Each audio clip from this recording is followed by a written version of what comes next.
Hello everyone, this is part 8 of What If Naruto Was Betrayed and Turns Evil, and I hope you guys enjoy this video and to like, to subscribe, to see more comment down below. Now let's start the intro. They call me a god. They call me a god. They call me a god. Outside Konoha, Naruto was flying through the forest until he smelled blood in the air.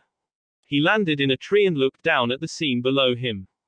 But even worse, yelled Choji. He had butterfly wings made from chakra coming from his back, an impressive show of power.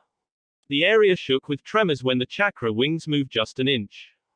You insult my best friend. That's way worse than stealing the last bite of the best food. He yelled. Naruto looked down to see who Choji was yelling at. It was the orange-haired fat boy that was a part of Orochimaru's elite bodyguards. They are his elite bodyguards, thought Naruto. It's time for some new recruits.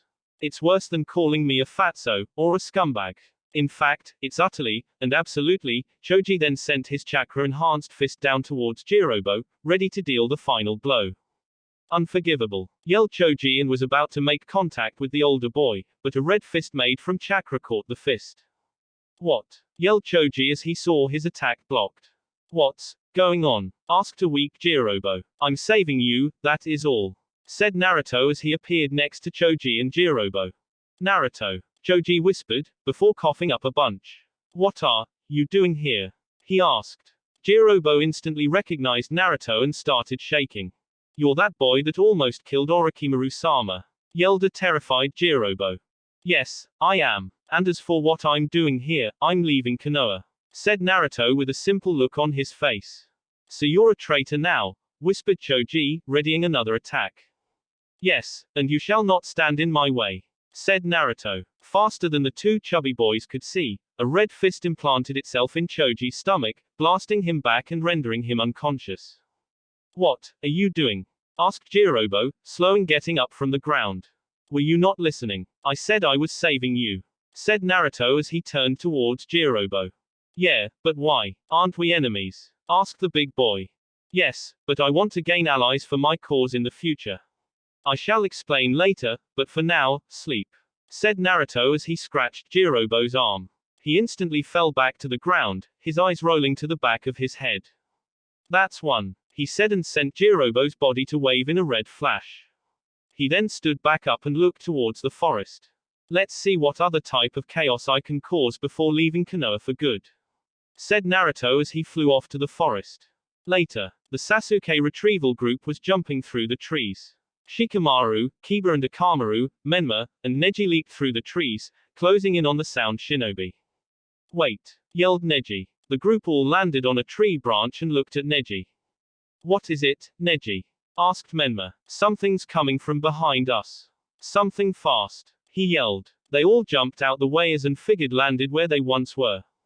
Hey, said Naruto with a simple wave. Neji immediately got into a taijutsu stance and rushed towards Naruto. Naruto just dodged all of Neji's palm attacks, before kicking him in the chest, pushing him back. What are you doing, Neji? Asked Shikamaru. He is supposed to be locked up in Konoha. It must be that he escaped and is running away, said Neji with a glare focused on Naruto. Wrong, I am the reinforcements that you wanted. The Hokage didn't have anyone else to send, so in desperation, he sent me to help, said Naruto as he looked at his fingernails, getting the dirt from under them. How can we know to trust you? Asked Neji. If I was running away, then you all would be dead, he said, making them all shiver. But as you can see, I'm still in my straitjacket, he said. Neji held his stance for a little while, before loosening up. All right, Naruto, the enemy is ahead of us. Did you see Choji when you were passing by? Asked a worried Shikamaru. Yes, but he was still fighting when I showed up, said Naruto, actually telling the truth. They really were still fighting, but Choji was about to end it. Good, then that means we have a means sneak up on the enemy, said Shikamaru with a smirk. Later, that idiot Jirobo. Later again, said Saken. Nope, here he is, said Kidomaru. Once he said that Jirobo appeared behind them, not a scratch on him. What took so long, man? Asked Saken. Sorry, I was draining them loses chakra, he replied. Hey you fat ass piece of shit. We don't have time to fart around. Carry the damn casket. Be useful for once, yelled Tayuya. Okay, replied Jirobo, weirding everyone out. Jirobo, what's wrong? Asked Kidomaru asked. Feeling ill. What do you mean? Asked Jirobo. Means I ain't handing over the casket to you. 'Cause, you ain't Jirobo. Yelled Kidomaru as he turned towards Jibaro. My turn, this time. Saken, Tayuya, go on ahead. Yelled Kidomaru as he threw the casket towards Tayuya. He caught Jirobo's hand with two of his arms. Jirobo's always scolding Tayuya about her language, said Kidomaru, chewing on something in his mouth. I see, said Shikamaru as he released his transformation of Jirobo. Spider web net. He yelled and captured Shikamaru in a spider web, pushing him back into a tree. You're all mine, yelled Kidomaru as he went to battle. Konoha. Minato was doing some paperwork, getting ready to finish another stack. He really was on a roll today. He felt good about something, he didn't know what, but he just felt good. Nothing could ruin his mood. The office door slammed open, and one Sakura Haruno marched her way in. What are you doing? Asked Minato, angry that this genin came in unannounced. What am I doing? What are you doing? Sakura yelled and pointed her finger at the older man. What are you talking about? Said a confused Minato. You sent a team of genin after Sasuke-kun and I wasn't told about it. I wasn't told anything about what has happened in the past 12 hours. She yelled. Don't worry about it. I have it under control. I have sent Naruto in as backup, said Minato. Sakura looked at the man before slapping her very large forehead. You really don't know anything about your son, do you? She yelled at him. What are you talking about? Yelled Minato at her. This is Naruto we're talking about. You sent a crazy, insane, half-demon to go get Sasuke-kun with a team full of Konoha genins. Genins that he hates at that. He has broken seals before, what's so special about this one? She yelled. The straitjacket he has on will complete block all of his chakra, except for about a high jonin's worth. That's all he has right now, said a perfectly calm Minato. The girl almost scared him for a second, but he trusted his seals that he spent days making. So you think that those seals will keep him in check? Asked Sakura. Yes. The same boy who killed 55 people when he was 6. Yes. The same boy who broke out the last cell you made for him. Yes. The same boy who defeated Obiju easily. Why yes. The same boy who walked straight through a seal that killed anyone that touched it by burning him alive. Why? Yes. I'm telling you it shall work. The same boy who had Orochimaru running for the hills, twice. Quote. The same boy who threatened to destroy Konoha, kill your family, and everything in it, for what has happened to him in his childhood. Quote. The same boy, who you just let out the village, with a group of shinobi that he hates, with a damn straitjacket on, and you think that's going to stop him. Quote.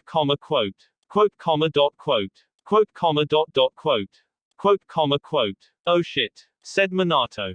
The door busted open and Kushina and Mito rushed in, breathing deeply, and dead-looking body in Kushina's arms. What's wrong, Kushina, Mito? Asked a worried Minato. It's Choji. He almost dead, yelled Kushina. Minato looked at the body in her arms to reveal one Choji Akamaiki. What? How? He yelled. I don't know, but I do know this. In his injuries are yokai burns. Did you let Naruto out? Yelled Kushina. Minato turned his head to Sakura, but saw that she was already gone. He looked out the window to see her jumping on the buildings, heading north. Damn it, damn it, damn it. How could this be happening? Yelled Minato. Back in the forest, Kiba, Shikamaru, Menma, and Neji were leaving the area where Neji and Kidomaru would continue fighting. None of them saw the cage bunchen that Naruto made to leave behind. Alright, we need to catch up to the sound ninja. We have the advantage in people now, so the odds are against them. Alright, time to strike back. Yelled Menma. We need to do it quietly, idiot. Said Naruto with a glare at Menma. Yeah, sorry. He said with a grin as he rubbed the back of his head. Alright, let's go, said Shikamaru, with Saken and Tayuya.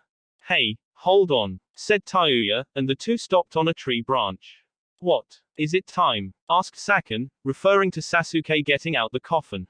No, it's way too soon. Something else. he said, and the two turned their heads behind them, sensing something behind them.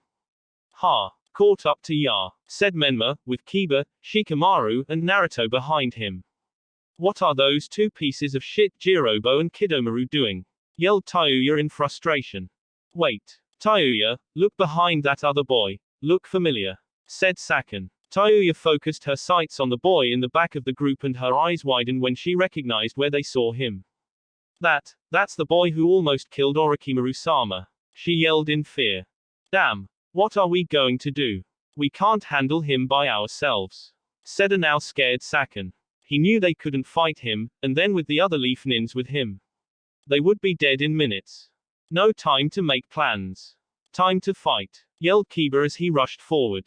Saken jumped up and met Kiba in the middle, both fighting while descending back to the ground. Naruto noticed a canyon was beside him and looked at the two ninjas going back towards the ground. He then gained a sick grin. The two ninjas were getting close to the ground, but then a strong wind blasted them to the side and right over the mouth of the canyon. Oh, shit, said Kiba, and they both fell down. Naruto looked at the sight with amusement in his eyes. He had to keep a straight face, though. He couldn't blow his cover until he was further away from Konoha. Damn it, now I'm alone, whispered Tayuya as she held onto the coffin. She really was scared, not of Menma and Shikamaru, but the red-eyed demon she was currently seeing. She remembered the state of injury he inflicted on Orochimaru, and it was dreadful. How was she going to handle such a task of fighting him and the rest of the team? Suddenly, a shadow of a figure landed beside Tayuya, shocking her that it got that close to her without her knowing. She saw the white hair and instantly knew who it was. Kimimaro, she whispered. The only reason why I haven't killed you yet was because of the fact that you could still hold off the enemy. Fail to do so and I shall kill you if they haven't done so yet, he said, and took the coffin from her and continued in the direction to Oto. Hey, get back here, yelled Menma as he jumped to Kimimaro, but Tayuya appeared in front of him and punched him in his cheek, sending him back. Focus on the enemy in front of you, shithead, she yelled at him. We need to get past her, said Shikamaru. I'm going after the white-haired boy, said Naruto. Me too, said Menma. Her. All right, this is the plan, said Shikamaru as he started to whisper among the group. Hey, hurry this up, I've got shit to do, Tayuya yelled, her curses echoing throughout the forest. All right, let's go, said Shikamaru as he charged towards Tayuya. Tayuya waited for Shikamaru to come to her, and when he did, she caught the punch that was meant for her. Ha, she said as she thought the punch was weak. Her small victory was soon brought back down as Menma jumped over her and Shikamaru and towards the direction Kimimaro went in. You tricked me, she yelled as his eyes widened to the size of dinner plates. Yeah, that was the plan, he said as he jumped back. Naruto just looked at Shikamaru, before the wind lifted him off his tree branch, his feet just a few feet from the surface. He flew to Tayuya as she was frozen in fear of Naruto. Naruto approached her and looked her dead in the eye. Hazel met crimson for a while. Naruto circled around her once, before he looked at her eyes again while he was on her left side. He smirked at her shocked face and made a red chakra arm and scratched her arm lightly. She winced as the scratch stung a little before it receded. Have fun, he said to her and flew off. Scariest moment of my fucking amazing life, she muttered as she watched him fly off. What was that about? Said Shikamaru in confusion. Naruto really was a weird person. He abandoned those thoughts as he looked towards his opponent. The two didn't notice the two cage cushions Naruto left behind. With Menma and Kimimaro, Naruto appeared to the scene of one Kimimaro in the middle of hundreds of Menmas. This should be entertaining, said Naruto as he watched from afar. The Menmas were cut down one by one as Kimimaro used a single short sword made from the bone in his arm. Once they were all dispelled, Kimimaro looked towards the real Menma. And then there was one. He said, how's that possible? All those clones, thought Menma. Menma completely lost reason and went in head-on to fight Kimimaro. He jumped towards him to give him a kick, but Kimimaro blocked it with his sword. The two kept going until Kimimaro was done playing and kicked Menma in the stomach, making him cough up blood. That is all. Then you shall lose easily to my strength, said Kimimaro as he watched Menma get up from the ground. Shut up. I'll find some way to win, he muttered as he looked towards his enemy. He was about to continue his assault, but then smoke started to come from the coffin Sasuke was placed in. Everyone watched as the coffin started to emit purple smoke more and more until it exploded. When the smoke died down, it revealed Sasuke's back. His hair was gray, but it was receding back to its usual color. Sasuke turned his head to the group and showed that the left side of his face was covered in his curse marks pattern. His eye slit in him, and the usual charcoal black eye was now yellow. Where white was supposed to be was now a deep black color. About time, muttered Sasuke as he looked onto the scene in front of him. What happened here? Asked Sasuke with a smirk. Sasuke-sama, said Kimimaro, getting his attention. Please go to Otogaku. Orochimaru-sama is awaiting your arrival, said Kimimaro. Who are you? Asked Sasuke. You weren't with the original group that I left with, he asked. I am Kimimaro Kaguya, one of Orochimaru's elite bodyguards. I came to help the others, as they ran into some trouble along the way, said Kimimaro. Trouble, eh? Said Menma as he looked onto Menma, who was also looking at him. Yeah, that boy is trouble, he said with a smirk. Naruto then appeared next to Sasuke, shocking them all. Welcome back, said Naruto. Naruto, said a shocked Sasuke. I thought you were locked up. I was, but the Hokage, out of desperation, sent me in as reinforcements. I have been here ever since, he said. Well, let's go, said Sasuke, as he started walking towards the direction of Konoha. Yeah, let's, said Naruto, as he started walking the opposite way.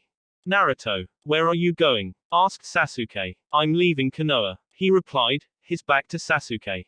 Sasuke just looked at Naruto's back, not surprised at all at what Naruto said. What? Why? Yelled Menma, hearing what Naruto said. You know the reason why, I'm not going to repeat myself, he said and was about to jump off, but then a large crash was heard throughout the clearing. They all turned to the smoking hole in the ground that just appeared. What stepped out surprised everyone. Where's Sasuke-kun? Yelled a very angry Sakura, a pink aura surrounding her figure, her fist raised up, and her eyes wide with fury. Naruto just smirked and pointed at Kimimaro, instantly making up a lie. He said that he was going to kill Sasuke. He said, and Sakura's eyes widen even more. Not on my watch. Prepare to die, she yelled and got into a taijutsu stance. Well, that's that, said Naruto as he flew out the clearing. Wait, Naruto, yelled Sasuke as he followed Naruto.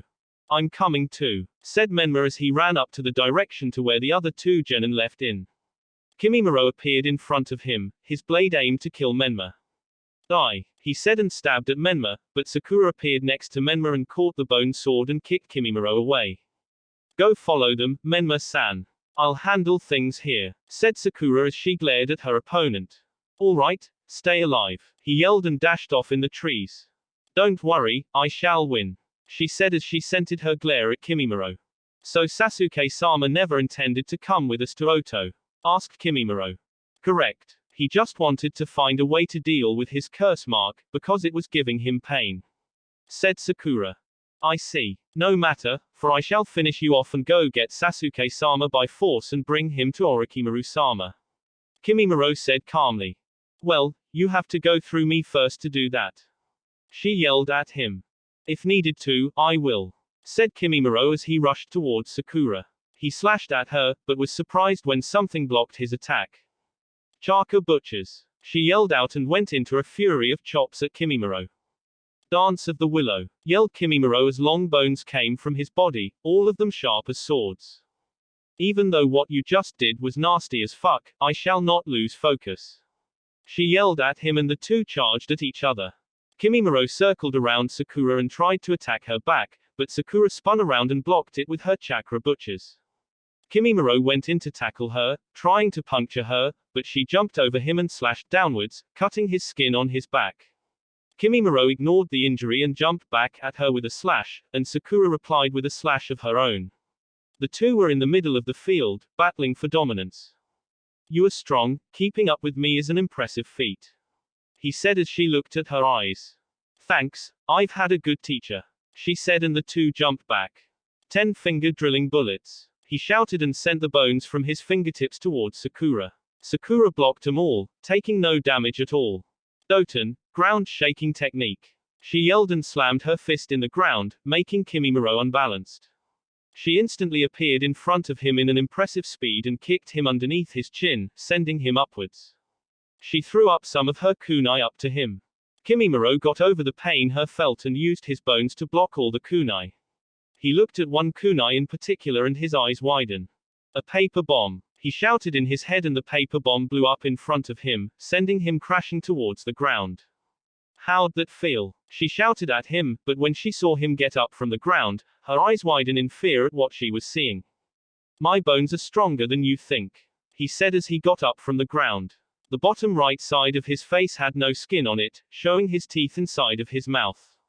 They protect me from anything coming my way. I won't lose to simple paper bombs, he said as the skin started to heal. Yeah, well, have some of this. Doton, Earth Dragon Blast. She yelled and sent a dragon made from Earth towards the older boy. Kimimaro dodged the attack and ran straight up to Sakura. Sakura tried to punch at Kimimaro, but he spun around her and slashed at her side, making a deep cut. Gah! She gasped and tried to punch at him, but he uttered some more words, the curse mark on his stomach starting to spread. Dance of the Larch. And bones from everywhere erupted from his body, effectively stabbing Sakura all over. Ah! She yelled out in pain. She jumped back to avoid any more injury. Unorthodox, aren't I? This is my Keki Genkai, he said to her. Damn, you got me pretty good, Sakura said as she started to heal herself, but I still have many more tricks. When she was done healing herself, Kimimaro got a determined look in his eyes. Are you ready to continue? He asked. Yes, she shouted. She ran up to him, her chakra butchers larger than last time. Cha! He yelled and slashed at him, but he blocked. Kimimaro went in to punch Sakura with his bones surrounding his fist. Sakura moved her head slightly, only getting a scratch from the bones. She went to chop at his neck, but his other arm blocked the attack. Get ready to. He then felt hands grab from underneath him, holding onto his ankles. Take this. She yelled and jumped up and hit her elbow on the top of his head, sending him down to the ground. Doton, Earth Holding Technique, success, he said as she jumped back from the downed Kimimaro. When did you make a clone to go underground? Asked Kimimaro, as the earth started to cover his whole body. When I sent up that so-called, simple, paper bomb. You didn't see me but a clone in the ground to wait for right time. Now, it's time for you to die. Doton, bedrock coffin, she shouted and earth quickly surrounded Kimimaro's downed figure and completely covered him in a coffin of earth. Doton, antlion technique, she shouted and the ground that confined Kimimaro and the earth that held him down, started to sink into the ground. I shall send you deep, deep underground. I won't you leave this area alive, she shouted as the ground continued to send Earth Dome underground. It kept sinking until it was at the bottom of the ant trap and was gone from sight. Ah, that should handle that, said a satisfied Sakura. She started to walk away from the area, but she heard tremors come from the ground. From the ground came a dinosaur-like thing with bones coming out of its back. The figure was racing towards the pink-haired girl. I'm not finished, Kimimaro yelled. Sakura jumped from her area and over Kimimaro, dodging the spikes on his back, also evading the death that would have come with it. Damn, you're still moving, said Sakura as she looked at his beastly form. You really are strong, but I shall prevail. For Orochimaru-sama, shouted Kimimaro. Ah, newsflash, Orochimaru doesn't care for you. He's just using you, she said. Don't disrespect Orochimaru-sama. He is a man that I look up to, who saved me from my past life. Kimimaro yelled. Well, I'm Sakura Haruno, and I shall be the person who sends you to the afterlife, she shouted and adopted an serious face. We shall see, said Kimimaro said as he reached for his back. Dance of the Clematis, Vine, he shouted and pulled out his spinal column and threw it towards Sakura. Is that his spine? She shouted and dodged the attack. You won't get away, he shouted and started to send the whip-like spine to Sakura. Sakura was dodging as much as she could, but she really was getting tired. While she was running, she let up for one moment and slowed down, all that Kimimaro needed. There, he yelled and the whip wrapped around Sakura's ankles, digging into her skin. Ah, that hurts, she shouted. Now, get ready. Dance of the Clematis, Flower, he said and bones overtook his right arm and circled around it, forming a deadly drill. Sakura saw the drill and sweat in fear. That thing looked really painful. She then started going through hand signs. Doton, earth wall, she shouted, and many walls appeared between her and Kimimaro. I can drill through these easily, he shouted as the drill on his hand started to spin, and he charged forward. Doton, mud river, shouted Sakura from the other side of the walls. The ground beneath Kimimaro turned into mud, slowing down his pace. I shall push through, he yelled and continued to go through the walls at a slower, but still fast pace. What to do? What to do? Said a frantic Sakura. A memory then flashed in her head. Flashback. Sakura was running up to her one and only idol, Tsunade, the slug Sannin. She spotted the women walking towards the hospital and she had to talk to her. Tsunade-sama. Tsunade-sama. Sakura yelled and she gained her attention. Yes, she asked, looking at the approaching person. It's really you, she said and jumped on the older women, surprising her. I always wanted to be like you. You're one of the strongest Kaneki in the world. You have to teach me, shouted Sakura. Hold on now, said Tsunade as she got the younger girl off of her. Now, who are you? Asked Tsunade. Sakura Haruno, she said as she saluted to the slug Sannin. Member of Team 7, including Sasuke Uchiha, Kakashi Hatake, and Naruto. She shouted. Wait, did you say Naruto?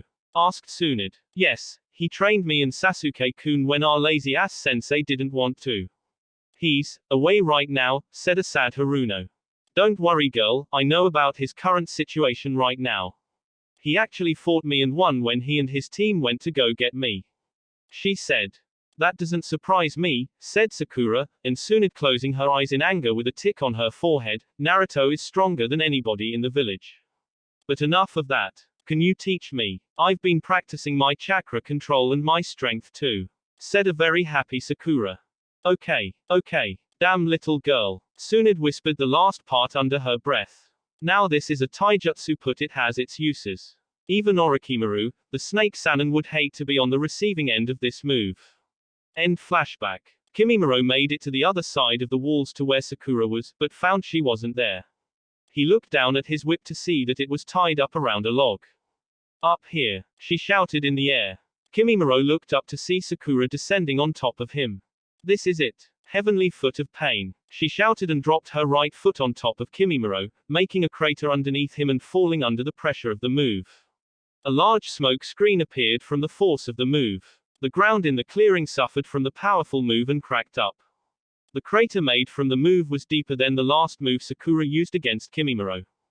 The dust cleared to reveal Sakura huffing and puffing from the attack. It really took a lot out of her. She looked at the damage she caused and smiled. I did it, she huffed and started to walk away. As she was walking away, she heard and felt the ground start to shake. Dance of the seedling fern, shouted a voice from the ground. Bones erupted from the ground, growing in number. The bones started to approach the tired Sakura, as she looked at the bones in fear. Damn it, I can't move fast enough, said Sakura as she closed her eyes for her approaching death. She felt something grab her and she felt no pain at all. A little while later, finally deciding to open her eyes, she saw that she was in a forest of bones. She looked to see what had her and her eyes widen in happiness at who it was. Naruto, she shouted and hugged the boy. The two were currently in the air, safe from the bones below. Yes, it is I, said Naruto as held on to Sakura. Where were you? She said to him. Hidden among the trees. I wanted to see how you would handle that boy and you did good. Congrats, said Naruto, making Sakura proud. She hardly heard praise from Naruto, and hearing it now really made her happy. She then gained a serious look and started Naruto. You said you were leaving the leaf, is it true? She asked. Yes, I shall leave and then come back one day to destroy it. He said plainly. But you can't. There are innocent people there. Would you really kill them all? She shouted. Yes, all of them. He said. What about me and Sasuke-kun? She asked. Naruto just stared at her, before turning around, seeing Kimimaro come from bone behind them. I shall end you here, he shouted, but before he could move, he was cut up as Naruto's wind sliced through his body, even through his enhanced bones. Sakura already had her eyes closed, not wanting to see the boy get cut up. She opened her eyes to see Naruto covered in blood. I don't know, he said as he answered Sakura's last question. He flew to the forest floor without bones and placed Sakura. I shall leave now, goodbye, said Naruto as he turned his head and started to walk away. Wait, Naruto, said Sakura. Naruto turned his head to see the pink-haired girl crying her eyes out. Just, please, be careful, and think about what I said, you are one of my best friends. She cried out. Naruto just looked at her again, taking in the sight of someone other than Kurama actually caring for him. There's that phrase again, best friend, he said in his mind. Goodbye, said Naruto as he turned into a cloud of smoke, proving it was a clone. Be careful, she said again as she continued to cry. With Neji and Kidomaru. Kidomaru was falling to the ground after Neji sent his chakra inside his spider thread and into Kidomaru. Gah, I can't believe he did that, said the boy as he continued to plummet to the ground. When he almost hit the ground, he saw Neji rushing in front of him. He said as Neji's fingertips were dangerously close to him. Before they hit, someone caught them. I thought that the Hyuga would have won, seems I was right, said Naruto as he grabbed Kidomaru before could hit the ground and looked directly at Neji. I knew you couldn't be trusted, said Neji as he looked at the shorter boy in the eye. Yes, you were correct. You really are smart, said Naruto as he threw Neji into a tree. What are you doing? Asked Kidomaru as he saw Naruto start to put bandages on his injuries. Saving your life, said Naruto as he finished and scratched Kidomaru on his arm. He instantly fell asleep and then disappeared in a red flash. I swear, whispered Neji from his position. I shall kill you the next time I see you. Really now, I'll hold you up to it, said Naruto as he dispelled himself, a cloud of smoking replacing where he once was. Ugh, I can't move, said Neji as he looked up to the sky. The sun beamed on his figure as he closed his eyes, going to sleep. With Sakon and Akon, Kiba and Akamaru, and Kankuro. Kankuro trapped Sakon and Akon into his puppet, the ant, and his other puppet, Crow, disfigured itself, blades coming from its sides.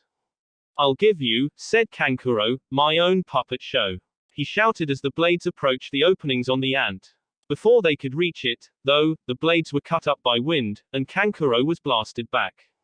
I can't let that happen, said Naruto as he appeared next to the ant. He made his chakra arms and pried the puppet open, Sakon and Akon falling out. What's going on? Said Sakon as he looked up, and saw the last person he wanted to see. You, he screamed out and tried to get away. No you don't, said Naruto as he sent his red chakra arm to Sakon, getting him by his shirt.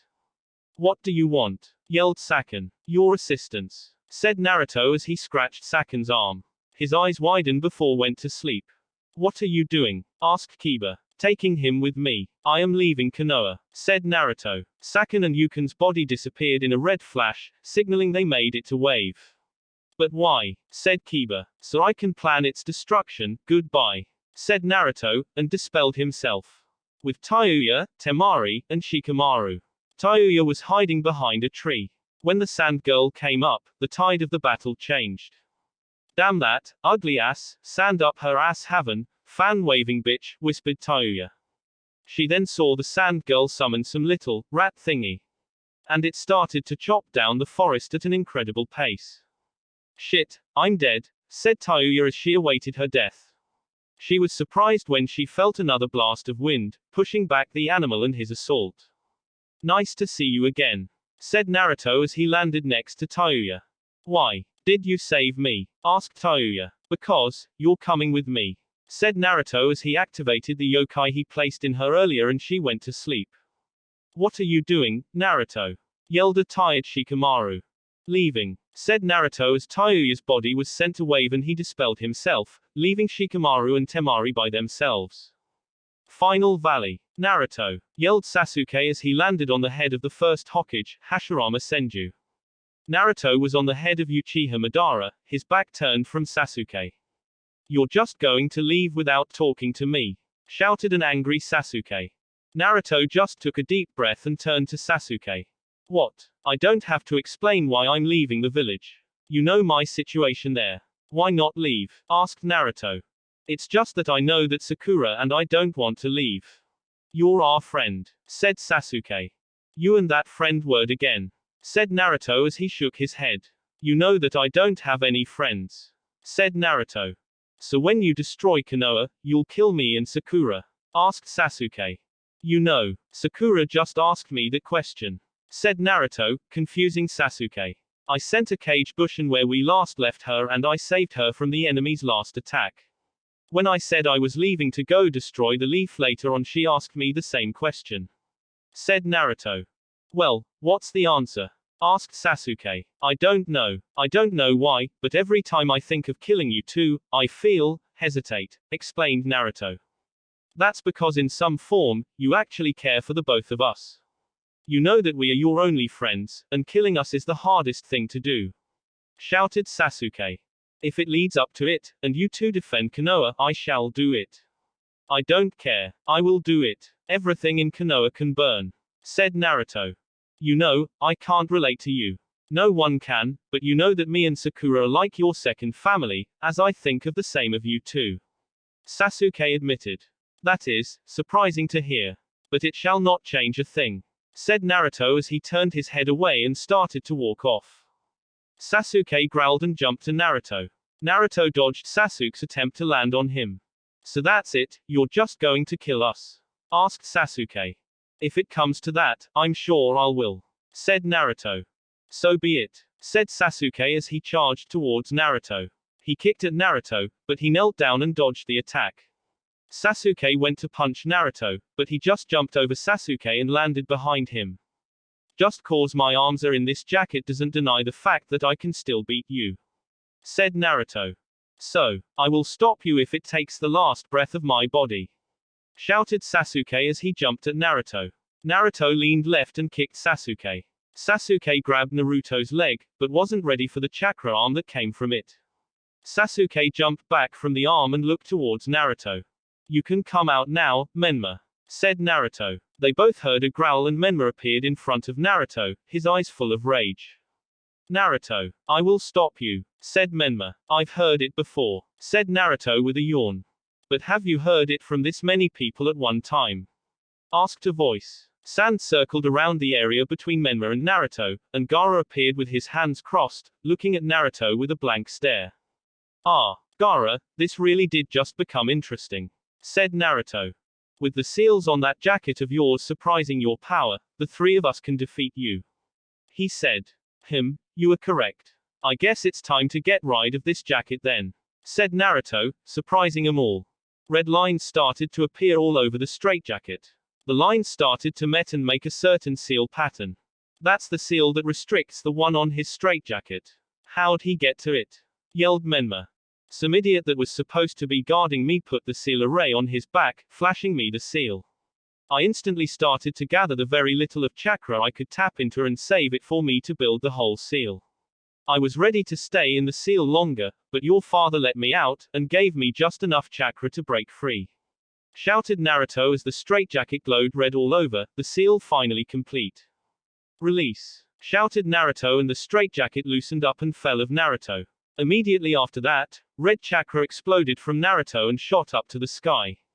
AAARRRRHHHHGGGGGG. Naruto yelled as all his chakra came back to him and flooded through his body. His small and thin stomach returned to its normal size, and Naruto's eyes glowed a dangerous crimson. HAHAHAHAH. Finally free, shouted Naruto as the chakra surged from his body, blowing the other ninja present away from Naruto. Naruto sensed the seal placed on his stomach and smirked. I'm coming, Kurama-chan, whispered Naruto as he sent chakra to his seal. Mindscape. Kurama was sitting in a corner of the seal, curled up. Her eyes were dead as she sat there. She had lost all hope of getting to Naruto.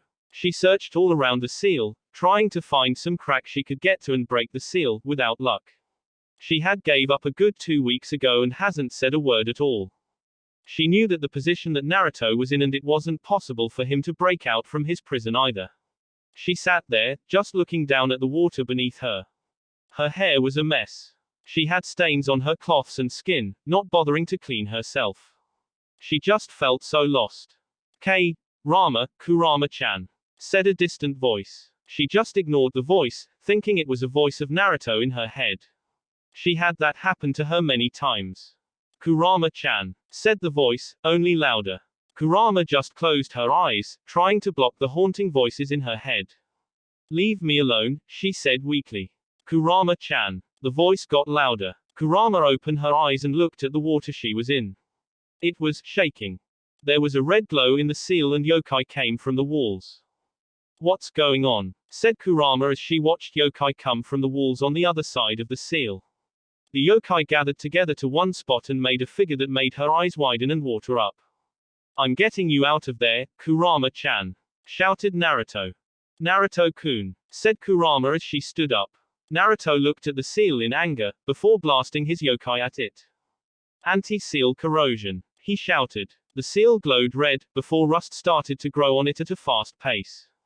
The seal started to fall apart, before being destroyed altogether, the bars of the cell breaking down. NN. Naruto-kun, said Kurama as she looked at the boy with a small smile that was growing. Miss me? Asked Naruto with a smirk, some of his fangs coming out his mouth. Kurama rushed at Naruto and hugged him for the first time in almost a month and a half. Naruto-kun, Naruto-kun, Naruto-kun, Naruto-kun, she shouted over and over. How did you do it? She yelled at him. I'll explain later. I only came for you, said Naruto with the same grin on his face. Tears poured down Kurama's eyes as she kissed him, Naruto leaning into the kiss. She pulled back and put her forehead against his, taking deep breaths from the effects of the kiss. I love you, she whispered. Final Valley. Naruto's tails erupted from his tailbone and his power came forth even more.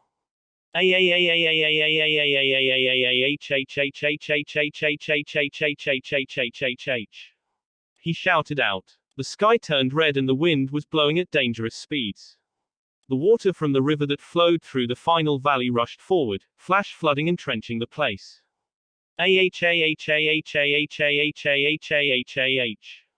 Yes, finally free, shouted Naruto. In Konoha, Minato, Kushina, and Mito started at the window of the Hokage's office and saw the red chakra from afar shoot up to the sky. The sky in Konoha was red, and the winds were blowing so strong that the roofs of many homes started to be blown away. He's broken free, said Minato. What are we going to do now? Asked Kushina as she watched as the chakra from far away was still expelling to the sky. What about Menma? Asked Mito. I don't know, said Minato. With Sakura. Sakura looked on with sadness as the red mass of chakra shoot out to the sky. He did it, she whispered. With Kakashi. Kakashi and a medical squad were at the bottom of the canyon where Kiba and Sakin had their battle. The ninja looked on with amazement as the red chakra column shoot into the air. I must go. Can you handle everything here? Asked Kakashi. Yes, continue on, Hataki-san, said one of the medic nin, not even looking at Kakashi, choosing to look at the red chakra. All right, they're in your hands then, said Kakashi as he jumped out the canyon, heading to the direction where Naruto was located. Final Valley. The chakra coming from Naruto started to weaken. Before it disappeared, the light show finally over. Ah, I feel so good, shouted Naruto as he felt his tails, seeing them made him feel good. He heard a groan and looked to the bottom of the valley. Gaara was pushing a rock from off of him. He looked to the left to see Menma coming from out the river, and Sasuke was. Where was Sasuke? Chidori, shouted a voice and Sasuke appeared behind Naruto. Naruto smirked before dodging out the way. Sasuke landed where Naruto once was before charging at Naruto. Oh Uchiha. So predictable, said Naruto as he continued to dodge Sasuke's attack. Naruto moved towards Sasuke while dodging one of his Chidori-enhanced punches, and punched him in his stomach, blowing Sasuke down to the bottom of the valley. Menma looked on at the scene, before throwing some kunai at Naruto. They landed in front of him and Menma appeared in front of Naruto in a yellow flash. Naruto, shouted Menma as he went in to punch Naruto, but got kicked in the face instead.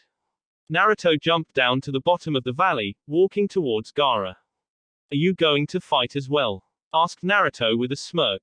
Gaara gathered sand around him and readied for battle. Sasuke recovered and got out his twin lightning swords, Kiba, and got into a battle stance.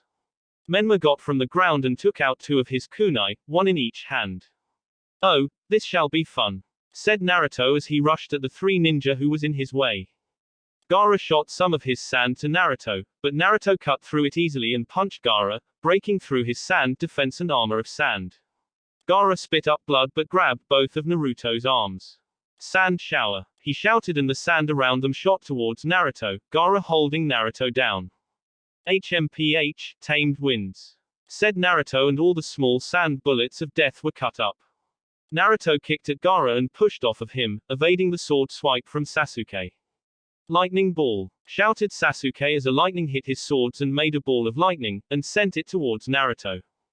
Tail smash, said Naruto and coated his tails in yokai and slammed the ball to the ground. Menma appeared next to Naruto while running through some hand signs. Raiten, chain lightning strike. He shouted and lightning started to hit random spots around Naruto. Naruto swiftly dodged them all, flying through the barrage of lightning strikes around him. He came up to Menma and punched him and then kicked him next to Sasuke and Gaara. Try this. Kaiten, fox fire, shouted Naruto as he blew a very large fireball in the shape of a fox rushing towards them. Menma and Sasuke looked onto the attack in fear. This was the biggest fireball they have ever seen. How were they supposed to dodge this? Gaara looked at the fireball before his sand started to shift. Total sand defense. Shukaku's shield, said Gaara, and a sand structure appeared in front of the genin. The fire hit the shield, blocking it effectively. The rest of the fireball went around the shield, the unholy heat getting to the genin. Damn, this is intense, said Menma. Finally, the fire subsided and the sand shield fell down. Where is he? Asked Gaara. Up there, pointed Menma. The other two looked up to the top of the waterfall to see Naruto, his arms crossed with a smirk on his face. You know, I think it's time to bring out my weapon, said Naruto. Get ready, he's getting his claws, said Sasuke. Oh no, not that. Something you have never seen before, said Naruto. Naruto's tails went back into his body, surprising the group. Naruto put his hand on the back of his neck and channeling his yokai to it. A puff of smoke appeared, and when it died down, it revealed that Naruto was holding a scythe. The scythe had a black handle, and was at least 6 feet. The handle had bandages flowing from it, giving it that creepy look. The blades on the scythe gave it a dangerous look. There were blades coming from either side the scythe, also black.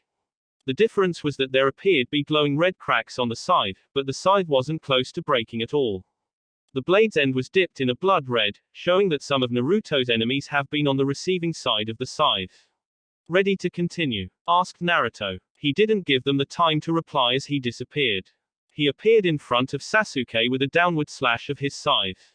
Sasuke quickly replied with an upward slash of his own. Sasuke struggled as he and Naruto faced off.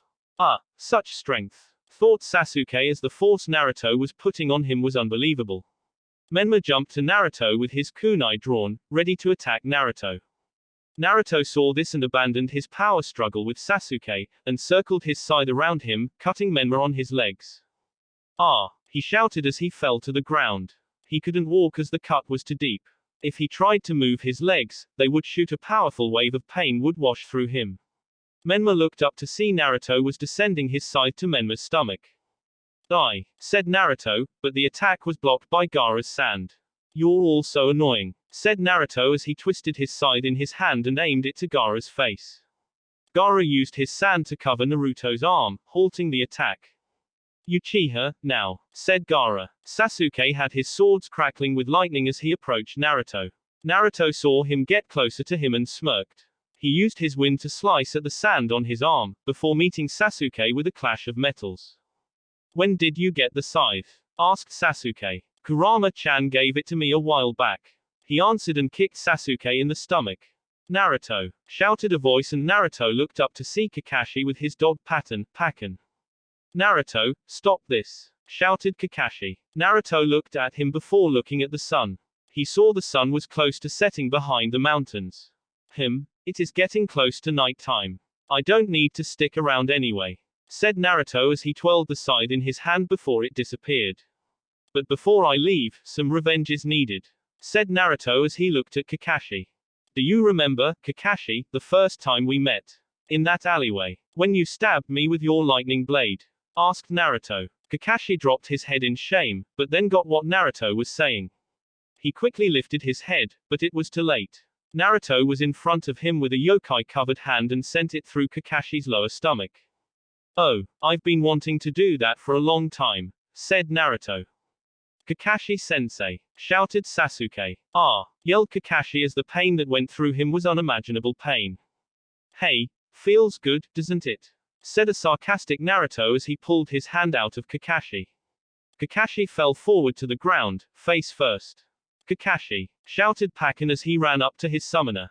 Good, now that that's over with, it's time to leave. Said Naruto as he flew upwards to the air in a slow pace. Naruto, shouted Sasuke. What is it now? Said Naruto. The next time we meet, I'll be better. You'll be shocked at my growth. Yelled Sasuke.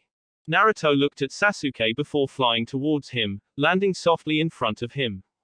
Well, I can't wait to see that happen, which will probably be never. But other than that, Naruto was cut off as Sasuke wrapped his arms around Naruto, hugging him. Don't get any ideas, I like Sakura, said Sasuke. Sasuke let go to see Naruto's surprised face. Goodbye, take care, said Sasuke. Naruto looked at Sasuke, before flying off from the area, passing the borders of the land of fire. I'll see you soon, said Sasuke. Wave, Zabuza, Zaku, Dosu, Kin, Fu, Yakumo, and Haku looked at the pile of bodies that appeared in their house. Kin walked up to the red head of the group and started to poke at her. Ah, hey, time to wake up, said Kin. The body groaned and sat up, revealing Tayuya's face. Ah, what happened, whoa? Said Tayuya as she felt somebody jump on top of her. Hey, who the fuck are you? Tayuya, it's me, Kin, said Kin as she lifted herself off of Tayuya. Kin, yelled Tayuya as he hugged her best friend. I thought that you died, said Tayuya. Nope, Naruto found me and the others and now we live here. So, how have you been? The two girls screaming woke up the other members of the Sound Four awakened. Ugh, what happened? Said Kidomaru. Oh, not these fools, shouted Zaku in anger. Hey, who you callin' a fool? Ya, fool, said Kidomaru. Kidomaru-san, it isn't nice to call others fools, said Jirobo. Where are we? Asked Saken. You are in Wave Country. Who the fuck are you? Asked Zabuza in a deadly tone, as he put Kubikiri Boko to the Sound Ninjas' faces, making them gulp at the sight of the sword. They are new recruits, so lower your sword, Zabuza, said Naruto as he appeared in a red flash. Naruto-kun, shouted Fu and Yakumo as they jumped at him. Naruto caught the two in his tails and lowered them down. You still haven't changed, said Naruto with a smirk. How have you been, Naruto-kun? Asked Fu. Not well in the past 2 months. I'll tell you about it more later on. First, we need to deal with them, said Naruto as he pointed to the Sound Ninja. The ninja saw this and instantly got in a fighting stance. Lower your stances, I am not here to fight, said Naruto. I'm here to talk. The ninja looked around at each other, before dropping their stances. So, what is it that you want? You saved us from death, so you must want us for a reason, said Saken. Correct, I want you to join Wave, said Naruto, surprising the Sound Ninja. What? Why would we do some fucked up shit like that? Shouted Tayuya. Well, for one, if you don't join me, I shall kill you here and now. And you know that I can do it, said Naruto, the Sound Ninja gulping in fear at his tone. The other reason is that you will be sooner or later casted out by Orochimaru, said Naruto. No, we wouldn't. Orochimaru-sama appreciates us and the hard work that we do for him. Why would he cast us away, his top ninja? Said Jirobo in defense, the other ninja shaking their heads. I bet you heard Orochimaru saw something like that to one of his old companions or one of his slaves he promised freedom, said Naruto, and the Sound Ninja couldn't respond to what Naruto said, knowing that he was right. Orochimaru will make you think that he cares for you, but will only end up using you for his own goals. You know Kin, Zaku, and Dosu. Orochimaru planned on killing them off during the invasion of Konoha, but I took them in before that could happen. You know that your lives are at mercy every time you are near Orochimaru. He has experimented on people, and if you don't accomplish one of his missions that he gives you, you will be next strapped down to his operating table. Do you want to continue living that life? Asked Naruto. The Sound Four really did think about Naruto was saying. He did know his things about how Orochimaru worked. Orochimaru really was a selfish being, only worried about reaching his goals and not worrying about the lives he messed up while trying to reach such goals. He would mercilessly rip families away from each other, burn villages to the ground, kill innocents, experiments on his prisoners, every cruel act a devil like him could think of. He would do it all. It would be sooner or later that Orochimaru would turn his eyes to the sound for. What can you offer us? Then what Orochimaru could, asked Sakon, already dropping the Sama they put after Orochimaru's name.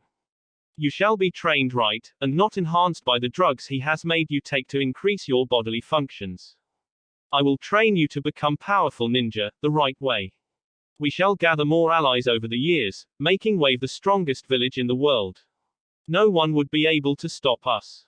If you want to get revenge on Orochimaru, then it shall be done, but after we finish your training. I won't have weak shinobi in Wave. We shall make our own mark on the shinobi world, but I need strong, dedicated people to follow me in this journey. So, do you accept? Asked Naruto. Sound Ninja looked at each other, trying to send messages through their eyes. They all turned to Naruto, determination in their eyes. We accept, said Sakon as he put his hand to Naruto. Good to have you, said Naruto as he shook Sakon's hand.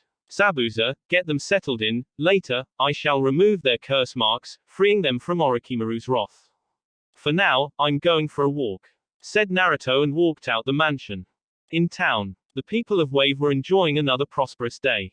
With the bridge being complete, and Gato gone, Wave had skyrocketed in funds and everyone was either high middle class level or higher. Wave truly became a wonderful place. Naruto was walking around, seeing all the children playing around, perverted old men sitting on benches looking at the fine women's asses as they passed by, women buying groceries for their families at home, and men working the streets, keeping them clean and building more houses in Wave. This place really has changed, whispered Naruto as he looked around. Naruto-sama, said a voice from behind him. Naruto turned around to see a little girl looking up to him. Yes, asked Naruto. You really returned. Naruto-sama has come back. She shouted out, gaining attention. People started to recognize Naruto's face and instantly started to shout out. It's Naruto-sama. He's finally come back. Naruto-sama, how was your journey? Do you want something to eat, Naruto-sama? It's on the house, in celebration of your return. Oh, Naruto-sama, come hang with us. Naruto-sama is the greatest. Naruto-sama, I still want to have your kids. That's the same bitch from last time. Stay away from my man, shouted Kurama from Naruto's mind. Naruto, Naruto, Naruto, the crowd shouted. Naruto saw the people around him with happy smiles on their faces, glad for his return. Naruto kept walking and the people parted ways for him, making a pathway through the herds of people. Naruto kept walking, but then heard a voice. A voice he could never forget. Naruto-san, said a voice in the form of a whisper, but Naruto heard it as if someone yelled it to him. Naruto looked up to see the women who told him to give the people of Wave hope. The women who motivated him to kill Gato from the beginning. The women who told him to call her mother the next time he saw her. Tsunami, said Naruto as he looked up at her. She made her way in front of him, the people making way for her. Kurama watched the scene through Naruto's eyes. Tsunami really impacted Naruto, even if she wanted to deny it. Tsunami was the one that told Naruto to actually peruse a relationship with Kurama, and Kurama really was grateful for such a thing. Kurama looked on as Tsunami had tears rolling down her eyes as she looked on at Naruto. With a heavy heart, Kurama called out to Naruto. Naruto, she said. Yes, said Naruto in return. Go to your car-chan, said Kurama. Naruto's eyes widened, before running up to Tsunami and hugging her with all he had. Car-chan, said Naruto. Tsunami looked down at him with a smile. He really did read the letter that she gave him months ago. It's good to see you again, Sochi, she said and wrapped around Naruto's body. The people cheered around them, signifying that Naruto was here to stay. The next day, Konoha Hospital. Menma sat in his bed, looking at the white ceiling above him. He couldn't stop Naruto. He couldn't even keep up with him. The only one who could was Sasuke, but then Naruto could even trample over Sasuke as well. Menma really felt bad. His older brother really did leave. He was locked up, but actually gone. Naruto could do whatever he wanted now, and the destruction of Konoha had to be number one on his to-do list. Menma's room door opened and Kushina, Mito, and Minato walked in, closing it behind them. Hey, Menma, said Mito as she sat on his bed. How are you? She asked. Better than yesterday, he said. Menma, what I'm about to tell you is important, so I need you to listen and to not interrupt me when I'm talking, said Minato. All right, Menma said, already having a feeling on what the subject was about. Since Naruto has left, everyone is in panic. They really believe he will come back one day and destroy the leaf. For this reason, I put him in the bingo book, said Minato as he raised a book to Menma's face, and a picture of his brother was in it. Name, Naruto Uzumaki Namikaze. Age, 13. Height, 4 feet 11. Date of birth, October 10th. Rogue of Konoha. Description, has blonde hair and crimson eyes. 6 whisker marks on his cheeks, 3 on each side. Last seen wearing a black hoodie and black cargo pants. Has 2 blue bandages wrapped around his legs that hold small holders that has his red, metal claws. Wears blue ninja sandals. Also has 9 red tails come from his backside. Abilities, has mastery over wind, and can kill in an instant. Wind is his man elemental nature, but has a secondary element of fire, also very dangerous. His taijutsu is getting in close to his enemy before slashing at him, bring pain to receiver and massive blood loss. His power only grows the angrier he gets. Has red chakra that is poisonous to touch, and can place genjutsu just by inserting his chakra into his enemy. Has the ability to fly, making him able to travel at amazing speeds. Is a master at fuinjutsu, and can break away from the most strongest seals. Also can use Harishin and the Rasengan. His tails have strength that can pull trees out the ground and crush bones. Also can use the Uzumaki bloodline, the chakra chains. Highly dangerous. Run if within range of him. Rank, SS. Reward, alive 500 million north of $4 million. Menma closed the book, reading everything. He is also very skilled at using a scythe. He brought one out when me, Sasuke, and Gaara went up against him in the final valley. Said Menma. I shall update it soon. Said Minato. Menma, said Kushina, when Naruto returns, we need to be ready. That's why you and Mito shall train with Jiraiya. He shall leave the village with you too, so that me and Minato-kun can handle things here in Konoha. Said Kushina. When the time comes, Menma, Mito, we shall be ready. Rest easy, said Minato as he hugged Menma. Kushina did the same, and the 2 older shinobi left the room. Everything's going to change, isn't it? Said Menma as he clenched the bed sheets. Yeah, whispered Mito. She laid down next to her older brother, and the 2 fell asleep together. Wave. Naruto stood in front of a fire. He held his leaf forehead protector in his left hand. I shall fully cut my ties with Konoha. No longer will I sit around and wait. I will train my ninja even better than that man ever could. Said Naruto, referring to Minato. Wave shall be heard all around, and nobody shall stop us from the plans that we make. We'll protect ourselves, not worrying about anything in the outside world. I shall rule over the land that holds the strongest shinobis, and everyone shall know that the new, Naruto no Yoko, means business. Said Naruto. Naruto threw the handband in the fire, the cloth instantly catching fire. Konoha shall burn soon, I shall stand on its ashes. No one shall get in my way. Be it friends, or enemies. My lifelong goal shall be achieved, and when it does, I'll take over more lands if I want. Place my shinobi in places where other villages are coming a nuisance.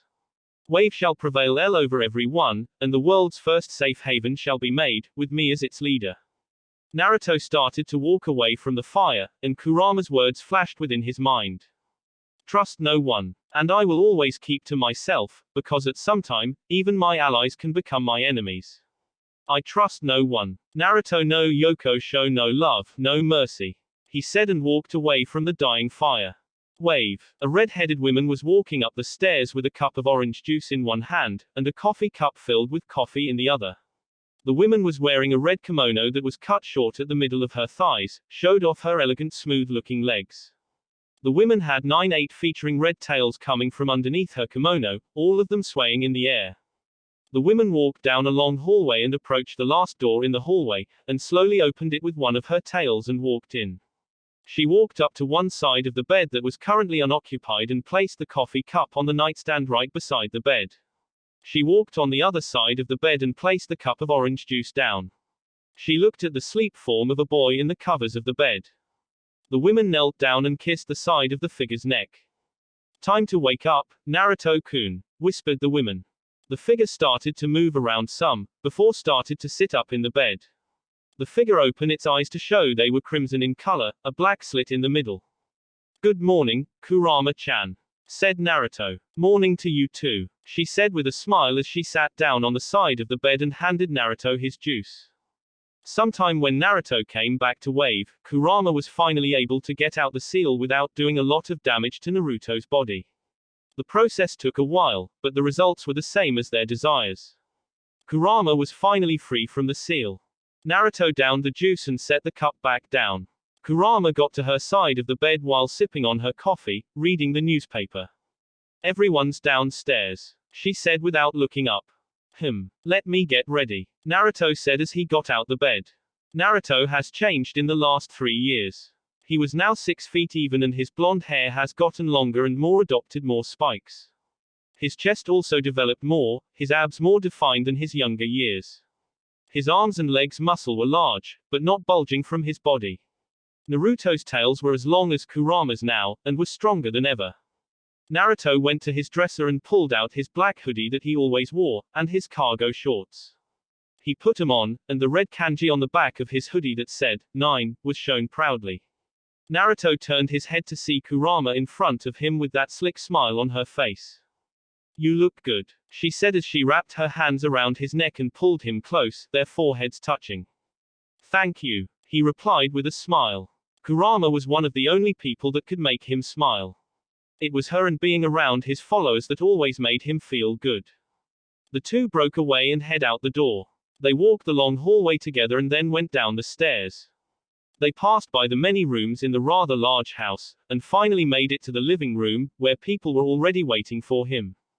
In the living room were people sitting on luxury couches. The couches surrounded one red couch that nobody was sitting on. Kurama and Naruto made their way to the red couch and sat down. Kurama picked her feet up and laid on Naruto's side, her hands around his waist. Naruto looked around the room, taking in the sight of all of his subordinates. Zabuza and Haku Momaki were first, the father and daughter team, and also the first people he ever recruited. The two were a part of Naruto's strongest ninjas, and were both deadly at many aspects. Zabuza wore red and black camouflage pants and no shirt at all.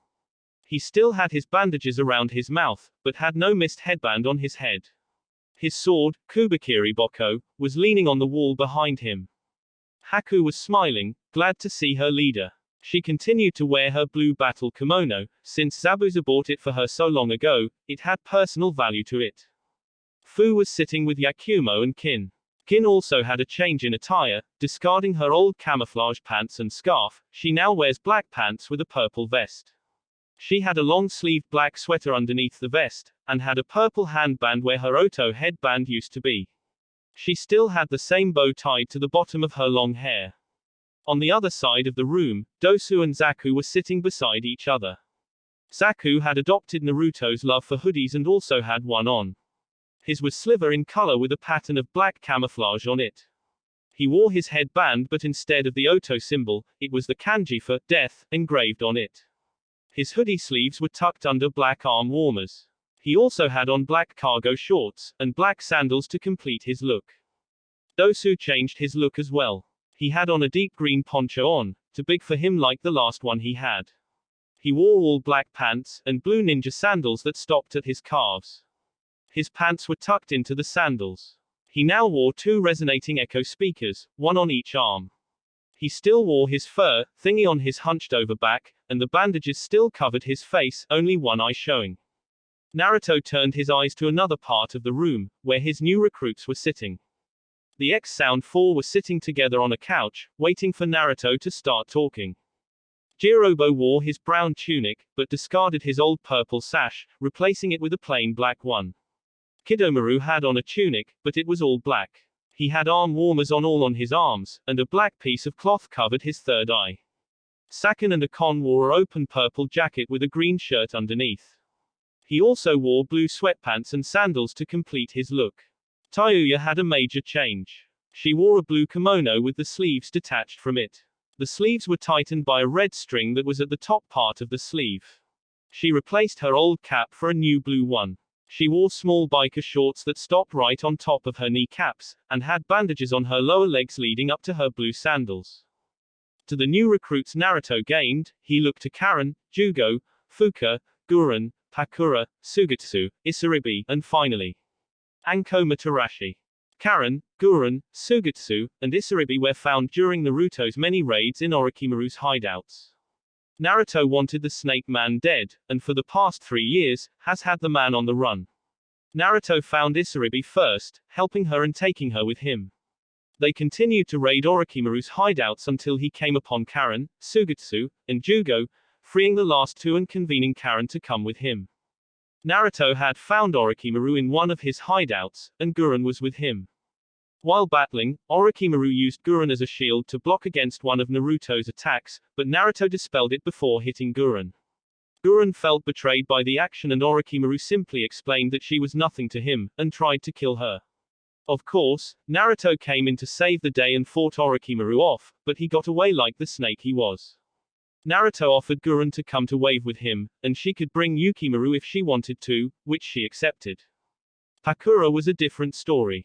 Suna betrayed her by sending her out on a mission that was set up to kill her by her own allies and put the blame on Iwagakure. She was about to be killed by a rain of kunai, but Naruto appeared and killed everyone that tried to attack Pakura. Naruto helped her and she thanked him and explained the situation she was in. Naruto said that she could join him if she cut off all ties she had with Suna. She eagerly slashed at the Suna symbol on her forehead protector, proving she was done. Since then, she has been at wave training with the rest.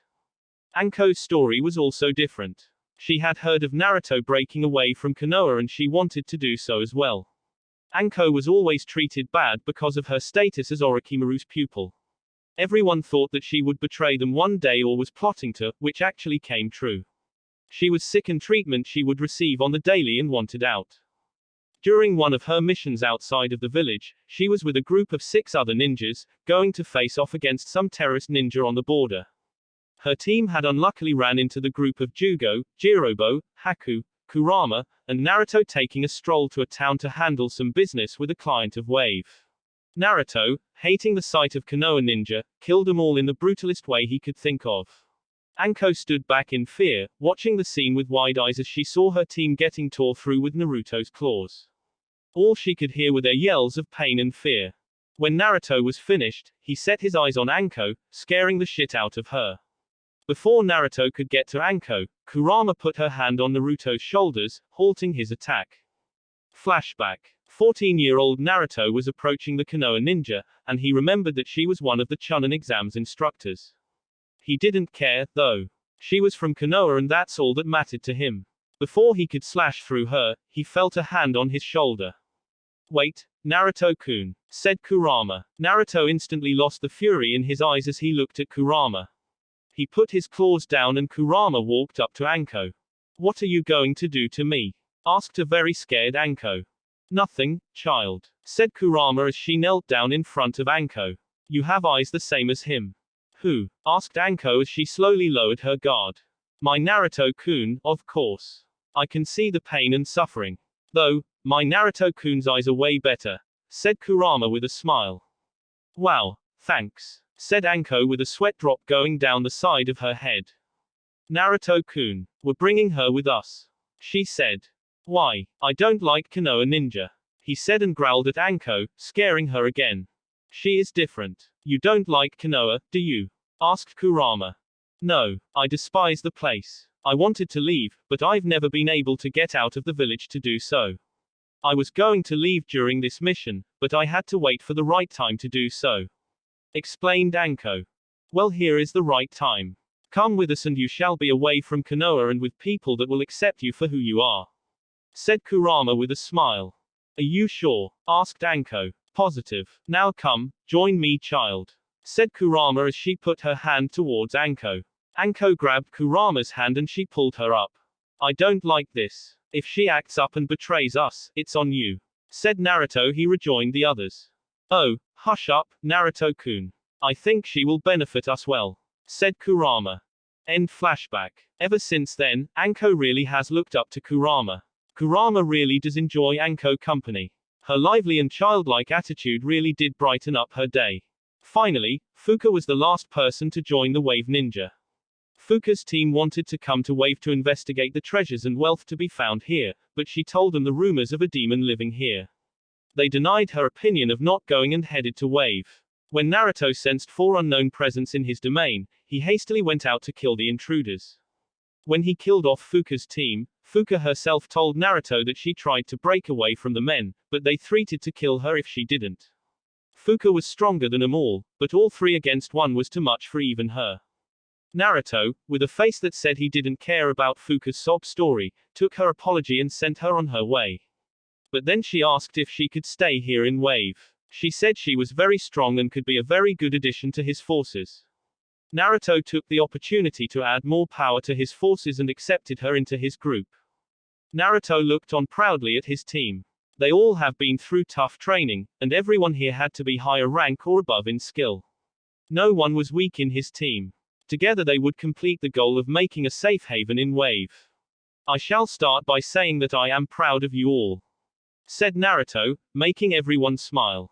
Getting praise from Naruto was rare, so when they received it they would always soak it in, burning it to their memory. It's been a long 3 years, but we have gotten stronger than ever. No one can stop us once we start something. We won't be quiet any long. Our first problem has now come upon us, said Naruto, getting everyone's attention.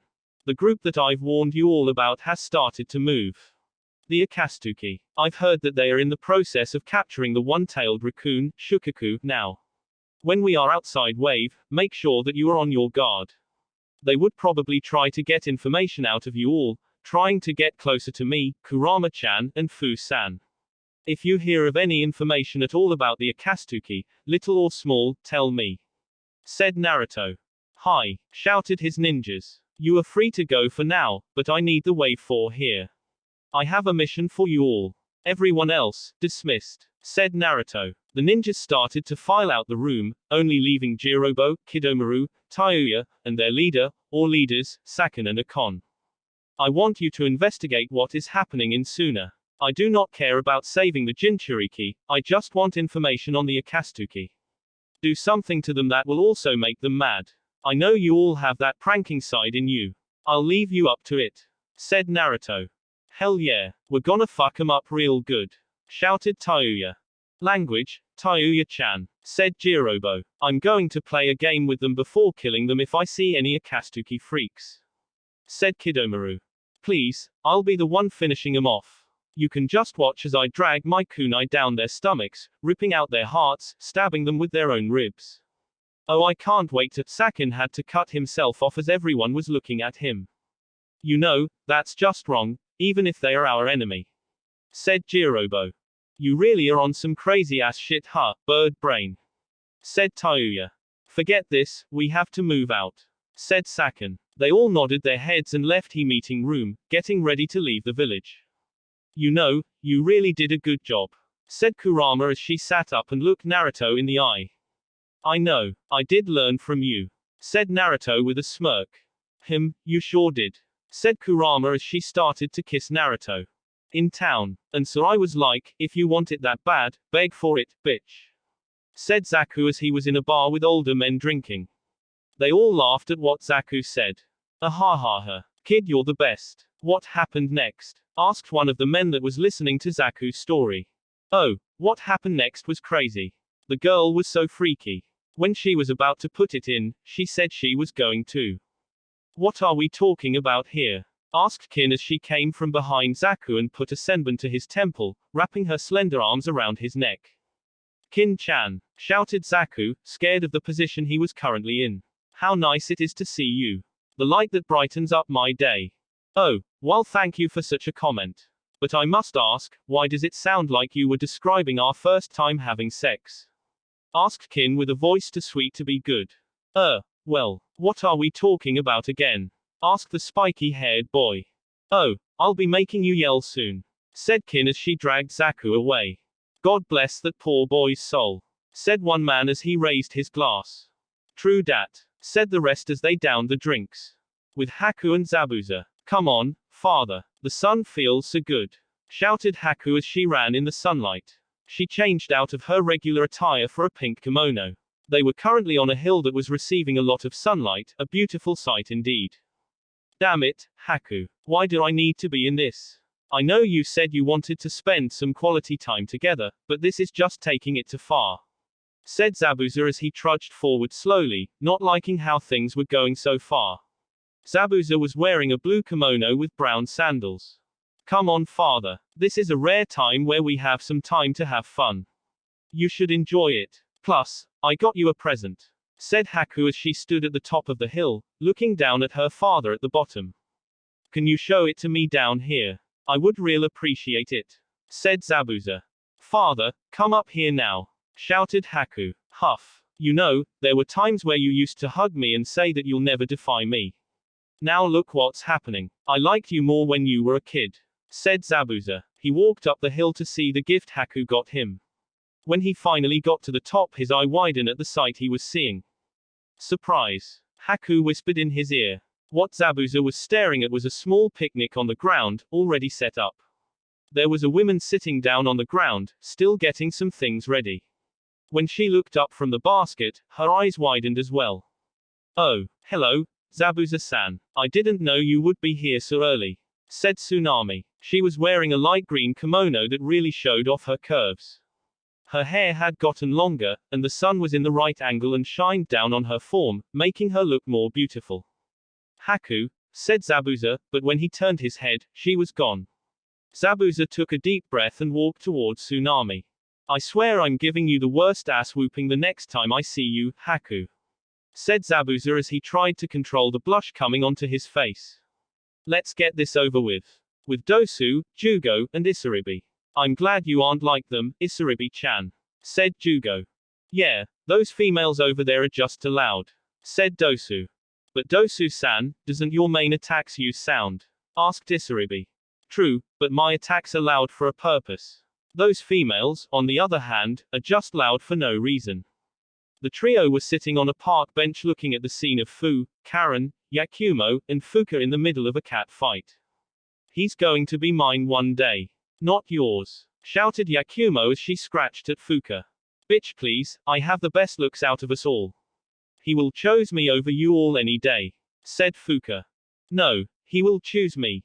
We both know how it feels to be a Jinchuriki, so he will be with me, said Fu as she punched at Yakumo. Hell no, he'll be with me because we're both Uzumakis. We're destined to be together, said Karen as she kicked at Fu. The females were fighting over one thing, Naruto. They all like Naruto, and if he were to accept another female in his life then they would step in. The only problem was that there were one too many girls, and they were fighting over a position that doesn't even exist. Ah, don't you just love our little group? Said Anko to Pakura as they watched from another side of the cat fight, drinking a bottle of sake. Yeah, way better than Suna, said Pakura. The two females felt a hand go over their shoulders.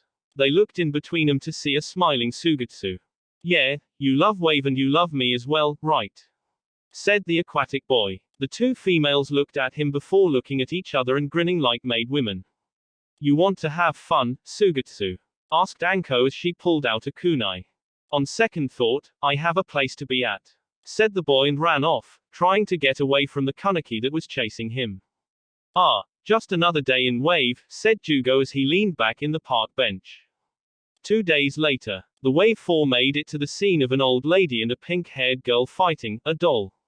What in the name of holy hell is this? Asked Tayuya as she looked down at the scene. I don't know, but let's get done what we came here for, said Saken. They all nodded their heads and turned around, seeing the very large cave in front of them. They ventured inside the Akatsuki base, trying to see if they could get any information on them. Dang it, I don't see anything here. They must have took everything and left, said Saken. Wait, what is that statue-looking thing? Asked Jirobo. They all looked where Jirobo was pointing and saw a large statue with many eyes. Its hands were in chains, its mouth closed. I don't know, but it looks creepy as shit, said Tayuya. The group continued to look around, but found nothing else of value. Maybe we could take that doll thing back to Wave. Interrogate it or something like that, said Kidomaru. That's probably the best idea, since we do need more information on the Akatsuki. We must be discreet, though. We don't need the Akatsuki knowing that we have captured one of their members. We don't need to make a big scene, said Jirobo. Alright, but let's make sure that the old bitch and the pink-haired tramp doesn't kill the moving piece of plastic, said Tayuya. Wait, maybe we should leave the Akatsuki a gift, said Kidomaru with a sly grin on his face. What do you mean by that, Spider Boy? Asked Tayuya. Kidomaru's grin only got larger as he got out a scroll and sent some of his chakra in it. What came out was a duffel bag, full of spray paint. Does this answer your question? Asked Kidomaru. They all gained devious smirks and looked at the statue. This should be fun, said Kidomaru. Outside, Sakura and Chio stood in front of Sasori, his chest impaled by 2 swords on each side of his heart. His own puppets he made so long ago to bring him comfort, now bring him death. I congratulate the 2 of you defeating me. This is no easy feat, so now I shall reward you, said the puppet man. Reward? Asked the beat-up Sakura, holding up the old lady Chio. What do you mean? The Akatsuki has a large amount of information on many things here in the shinobi world. If you need to know something, secrets, anything at all, I shall tell you. But you must hurry, my time is coming close, said Sasori. I need to know something, said Sakura. The Akatsuki are looking for the Jinchuriki, so do you have any information on the Jinchuriki of the Kyuubi? Asked the pink-haired girl. Why do you want to know about him? Asked Sasori. He used to be in Konoha, but left some time ago. I just want to check up on him, said Sakura. Oh, I see. You wish to know about one Naruto Uzumaki Namikaze. He really is a secretive boy. We hardly know of him, but I can tell you this, said Sasori. Meanwhile, the Wave 4 made it outside and were watching the scene with wide eyes. Should we do something about this? I know that Naruto doesn't want any information about him revealed, but if we do listen in we will know what the Akatsuki knows about us, said Jirobo. I don't know. The puppet man did say he didn't have long to live, so taking him back to Wave is now a stupid thing to do. Huh, his really isn't a fun game, said Kidomaru. Shut the hell up with your game shit. We need to watch what happens, said Tayuya. Language, Tayuya-chan. Jirobo said. I think we should listen in, said Saken, gaining everyone's attention. If we listen in, we could get on what the Akatsuki knows, said Saken. Akon then lifted his head from Saken's back. Also, it's a great way to get into the Akatsuki's head for future plans. If we play our cards right, then we could use the information we get from him and use it against the Akatsuki. Akon wisely said. The plan made sense to everyone and they opened their ears to listen into Sakura and Sasori's conversation. I know that Naruto is currently in Wave. He is training his allies right now to make them strong and to handle anything that may come their way, said Sasori. Why does he have allies? And who are they? Asked Sakura. I don't specifically know, but I know that most of them were once with Orochimaru's henchmen. I've heard from my spy with Orochimaru that he has had many troubles with Naruto. He has invaded in many of his lairs for an unknown purpose. If you want any more information on the Kyuubi Jinchuriki, you'll have to seek out him, said Sasori. Where can I find Orochimaru now? Asked Sakura. Go to the Tenchi Bridge in the Hidden Grass Village. 10 days from now at noon. One of Orochimaru's henchmen is a spy of mine. I'm supposed to meet him there, Sasori said as he then fell forwards, his injury finally taking his life. Sakura and Chio looked on at the sight with sadness, before moving on to find Kakashi. A meeting with a spy. That doesn't sound right. Orochimaru would find out about a spy easily. He must know about it, said Saken. We should go back to Wave now and relay this information to Naruto-sama, said Jirobo, and they all replied by disappearing with the personal shunshuns.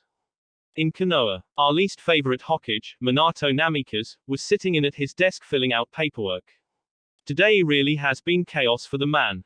People were still scared of Naruto being freed and demanded the Hokage to find the boy. He has looked for Naruto numerous times, but only came up empty-handed. He has tried to get information on the boy also, but his spies never came back. Konoha was back on its feet when it came to money. The businesses of Konoha were thieving and really did represent Konoha in a good way. Missions were coming in from everywhere, and Konoha completed them expertly, also giving Konoha a good mission success rate. Minato also got back a lot of the trust and respect from his people. When Naruto left, there were people who wanted to actually impeach the man, but with a lot of work and dedication, he fixed most of the problems his village was going through. He stopped his reminiscing when he saw the door open and 3 people came through.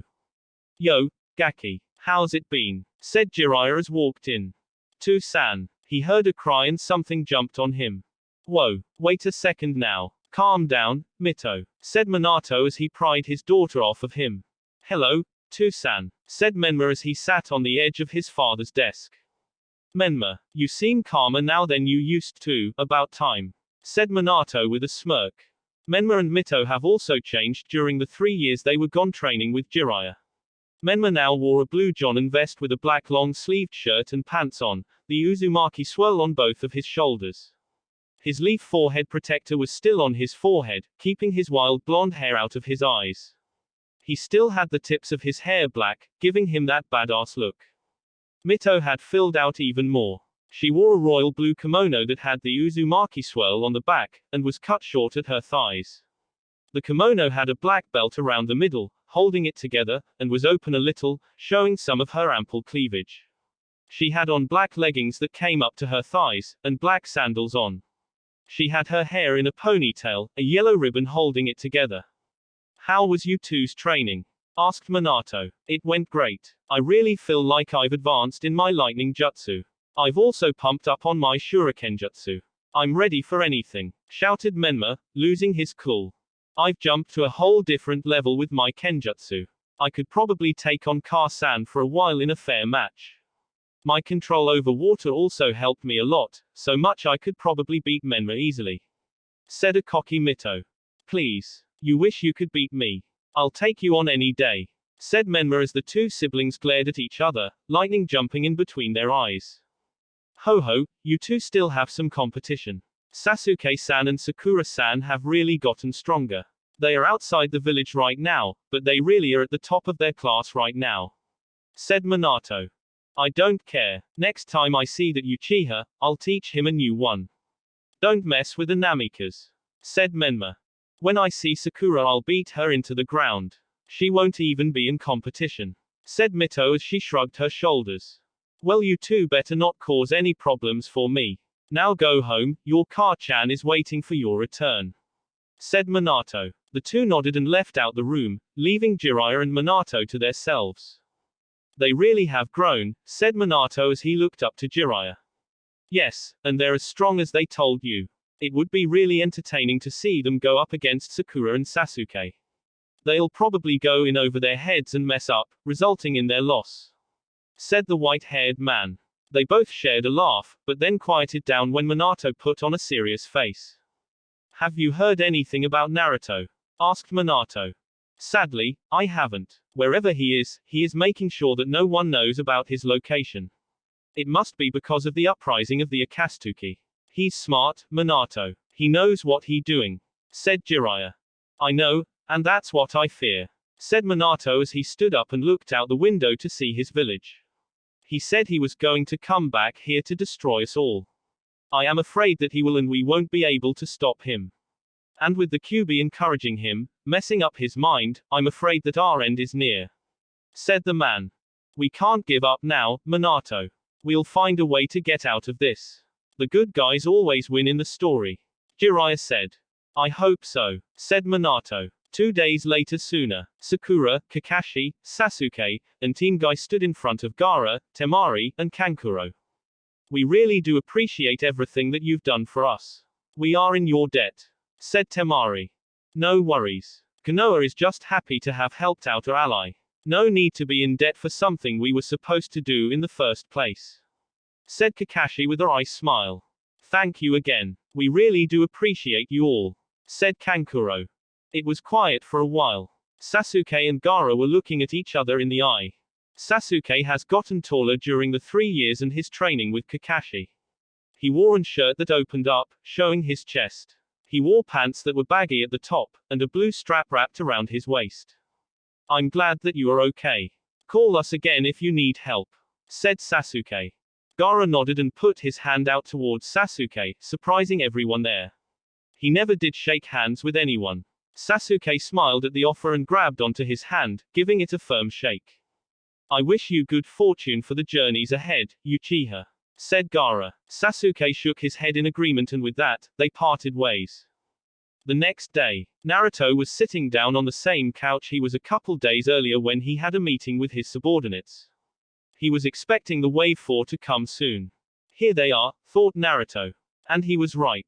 The Wave 4 filled into the room, in front of Naruto with their hands behind them, a sign of respect.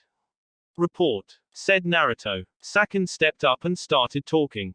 Naruto-sama, we came upon a battle between an Akatsuki member against an old lady that came from Suna and a pink-haired girl from Konoha, said Sasuke. Sakura, thought Naruto. We went inside a cave that near the battlefield, and it seemed to be an Akatsuki base. There was nothing in it but a very large statue with many eyes. It was too large to bring back to wave for you to look at it. We went back out to the battle to see that the girl and old lady defeated the puppet man, and he let them ask any question they wanted. The pink-haired girl asked about you, said Sasuke. What did he say? Asked Naruto, his eyes glowing crimson a quick second. He still had to deal with Sakura and he was away from Konoha, such a bothersome girl. He said that you were currently in Wave and was training his allies for something. He also said that most of his allies were once connected to Orochimaru, and that you have invaded many of Orochimaru's hideouts, said Sasuke. The most interesting thing was that the Akatsuki has a spy close to Orochimaru, and a meeting in 9 days from now at Tenchi Bridge in the Hidden Grass Village.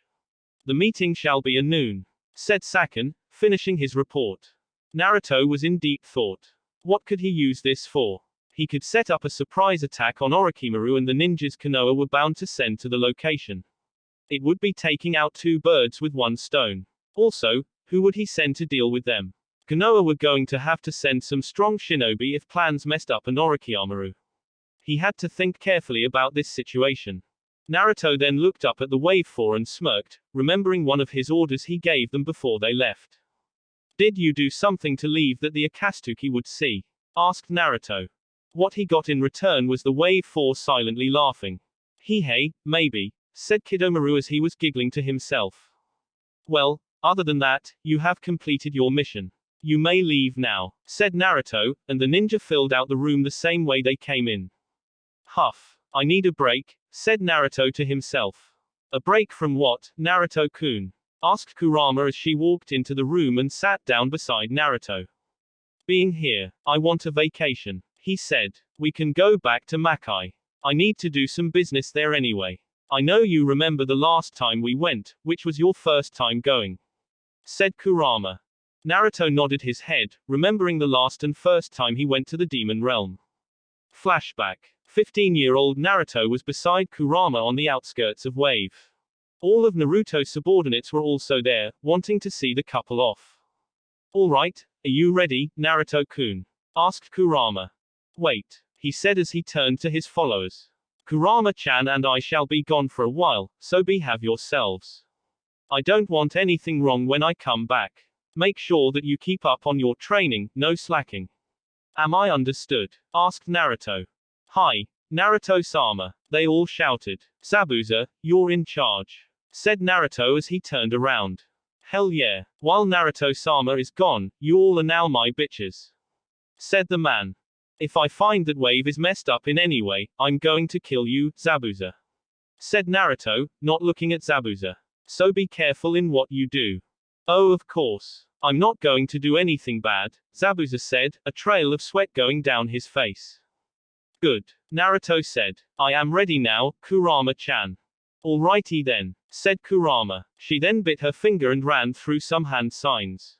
Summoning. Gates of hell, she shouted. The ground started to tremble and in front of the group a large gate came from the ground. The door was all black with statues of demons surrounding it. There were chains around the gate, making sure to hold in the demons inside it. Kurama went through some more hand signs and shouted, release. The chains started falling down. When they all were on the ground, the gate swung open. Everyone looked inside as they saw fire everywhere and red eyes glaring from them. Ah, Naruto-kun, Kurama-sama, do you really want to go in there? Asked Fu as she trembled at the sight of the eyes peering at him like they were food. Yes. Aren't you excited, Naruto-kun? Asked Kurama with a smile. Yes, he said with a dead voice, not showing any excitement at all.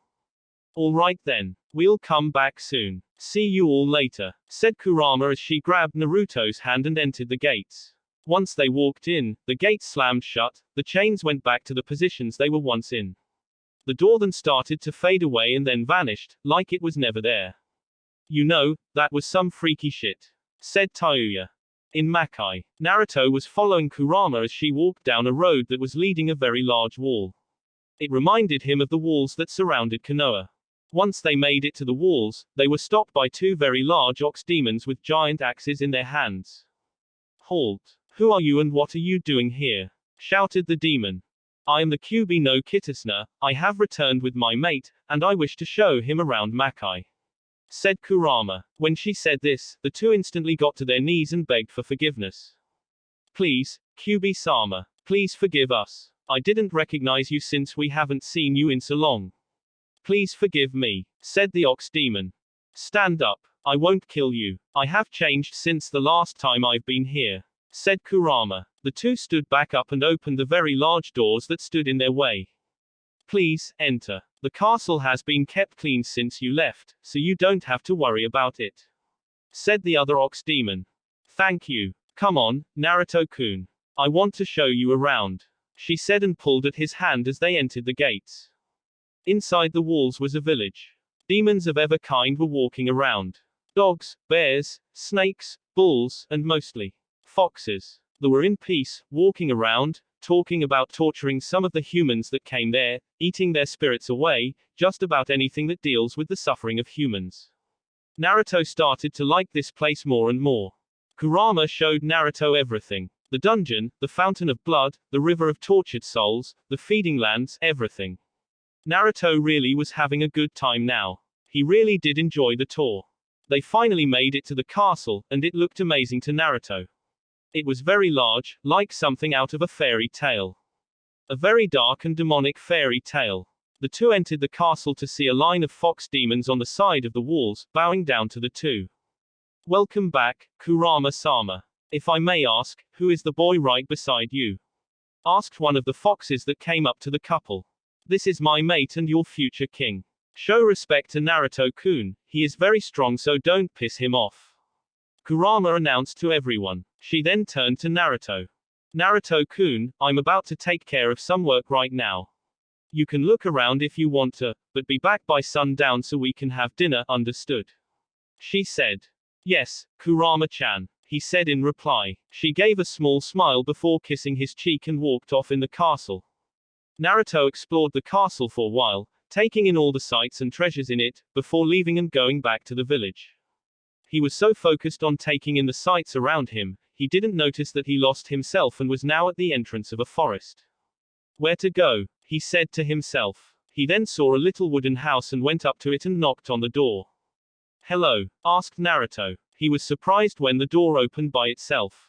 He looked inside to see the lights on and just decided to walk in. Looking around, he saw that there was a stove on cooking something on top.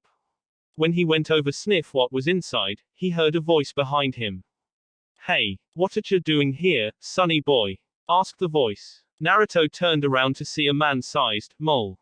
Who are you? Asked the mole. I am Naruto no Yoko, mate of the Kyuubi no Yoko, said Naruto. Oh, you're that boy that Ms. Kurama brought with her this morning. I've got to tell you, sonny boy, you've got a good-looking one. I need to get me one as well, said the mole as he passed by Naruto and turned the burner off and got a bowl out. Yeah, eat cabbages? Asked the mole. No, I only eat meat and oranges, said Naruto. Oranges? Foxes aren't known for eating oranges. Oh well, like I care. You can sit down and watch me eat, said he mole as he sat down at the small table. Naruto pulled up a chair and sat down. Why aren't you bowing down like the rest of the demons here? Asked Naruto with a confused face.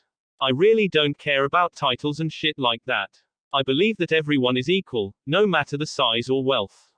I see no reason to call you, Sama, if you aren't going to do the same thing to me, said the mole as he started to eat his food.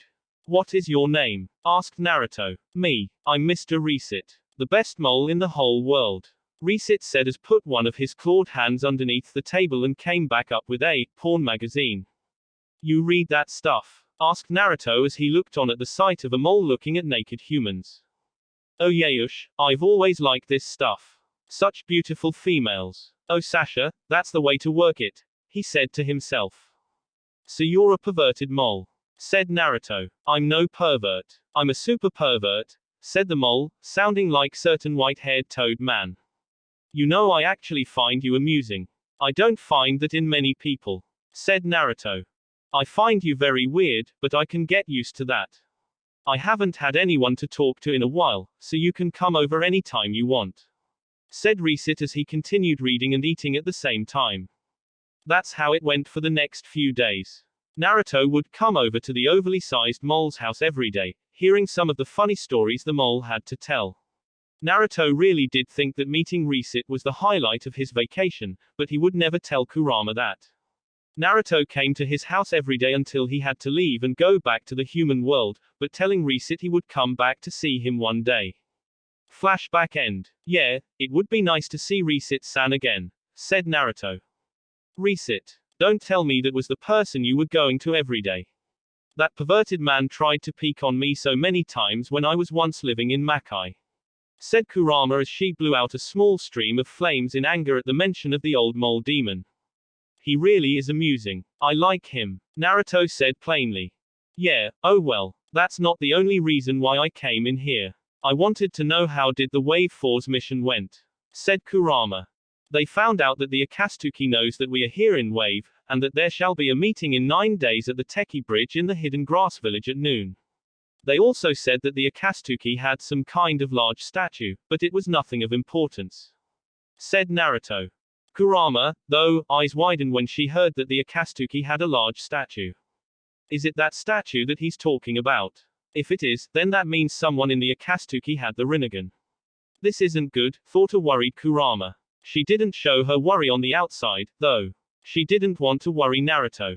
2 days later, Team 7, without Kakashi because he was at the hospital recovering from his injuries, and Team Guy stood in front of Minato, finishing the mission report on saving Gaara. Good job, everyone. You are no dismissed, he said. Team Guy left the room, but Sasuke and Sakura stayed where they were. What's wrong? I said that you all can go, said Minato, not getting what was going on. Sakura stepped up closer to the Hokage and started to speak. Hokage-sama, we've learned something while we were gone. Something that may lead us to Naruto, said Sakura, gaining Minato attention. Anything dealing with his lost son was information he needed to hear. Continue, Sakura-san, said Minato, crossing his hands underneath his chin. Well, when I and Chiyo-sama defeated the Akatsuki member Sasori, he said that he would reward us with any information that we wanted. I instantly went to the subject of where is Naruto. He told me that Naruto is currently in Wave, and is training his allies for a purpose unknown, said Sakura, making Minato gulp. Sakura and Sasuke were strong just after a couple months of training under Naruto. For him to have a whole team training under him, and for 3 years, Minato really started to worry about the information he was going to hear. Well, Sasori also told me that Naruto has been raiding Orochimaru's hideouts for the last 3 years as well, making the Snake Sannin go on the run. Sasori said that he was going to have a secret meeting with one of his spies that is with Orochimaru at Teki Bridge in the Hidden Grass Village. The meeting shall happen in 7 days from now at noon. Sasori said that Orochimaru probably has more information on Naruto than the Akatsuki, so if you wish to find out more about Naruto, find Orochimaru. This is all that Sasori said before he died, said Sakura as she stepped back with her team. This information really is interesting, but should we really send Ninja to investigate this further? I do want to know more about my son, but I don't want to put people in harm's way while doing it, said Minato as he looked out the window. I wish to go and see about this spy and force him to talk, said Sasuke. Are you sure? This will be a very dangerous mission. Possible S-ranked. You have an easy chance of dying. Plus, Orochimaru wants you, Sasuke-san, so would it be smart to go so far into enemy territory to get information? Asked Minato. I know that it is dangerous, but I will do anything to learn more about Naruto. I know that you wish to know more about him as well, so we should take this chance to get to know what Naruto is planning," said Sasuke. Minato looked at Sasuke for a while, before shaking his head. "Alright, I'll let you two go see this spy, but you'll need help. I'll send some people with you when you leave. You have 2 days to get ready, so make sure you're ready. Your backup will be at the gates waiting for you, so for now all you have to do is get yourselves ready." "Understood?" he asked, and got 2 nodded heads in reply. "Alright then, you're dismissed," he said, and the 2 ninjas left the office. That will be it for this video. If you want more, comment down below, like, subscribe, and see you guys later.